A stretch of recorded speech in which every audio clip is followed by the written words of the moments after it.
The narrative that we hear is, oh, AI is going to revolutionize such and such industry. It's going to make it so you no longer have to do XYZ manual process. AI will take care of it for you. This is progress.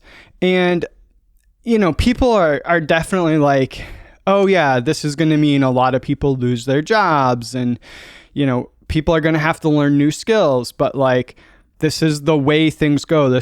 We're marching forward. This is progress. Let's, look at Star Trek or other sci-fi things where the AI just takes care of everything for us, right? And we see that and we're like, oh yeah, okay, that's the next level. That's where we're trying to go. That would be progress once we achieve that. Like, it's going to be painful along the way because, people's jobs might be replaced. Like, we don't need them anymore because AI takes care of it, but it's worth it, right? It's worth it. We're making progress because the end result is these amazing AI systems that free us humans up to do whatever, we really want to do. We can do our art and we can spend our time doing what we want to do because AI is going to take care of everything for us.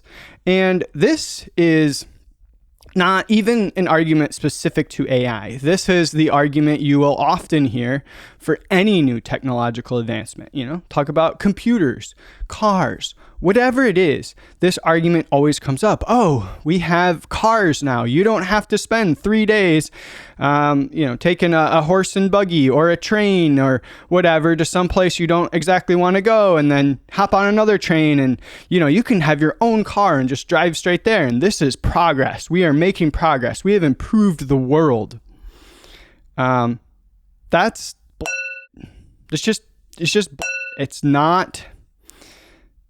It's just not progress. It is something. It is, and it's not. Is it even advancement? I posit that technological changes, they are changes. They are not inherently progress. And in fact, it's a lot worse than that because I know that most people that listen to this podcast live in, so-called Western economies, Western societies that are all hyper-capitalist. And what you have with new technologies mixed with capitalism is the further accumulation of capital, more profits. A great way that I think to think of it is technology can be a lever, right? And this is not, I didn't come up with this. This is very common, right? You can think of technology as a lever. That used to be maybe with agriculture. It took 10 people to farm 1 acre, doing everything by hand. And then we invent some new tools, some tractors, whatever it might be. And now one person can farm that acre. And so they're leveraging that technology. It's a lever, right? And what happens if you take a lever and apply it to a machine whose sole goal is to accumulate capital and profits and power for the people in control of that machine? This is what we've seen with technology, recent technology like computers, the internet. What this does is this concentrates capital, this concentrates wealth, this concentrates power. The people running Google and Microsoft, the leaders, essentially of this new wave of AI, and the executives and the investors in these companies, they're the ones that are going to get more profitable with AI. As a React engineer, are you going to get more profitable? Are you going to make more money? I suspect not. And, maybe you would. Maybe what's really going to happen is AI is going to improve programmer productivity so much that we don't need so many programmers. In which case, if you happen to be able to hold on to a job as a programmer, maybe you will make a little bit more money because we're concentrating that capital.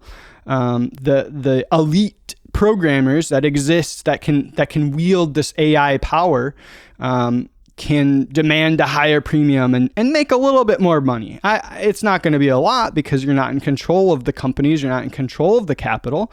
So it's not impossible that some programmers are going to make more because of AI.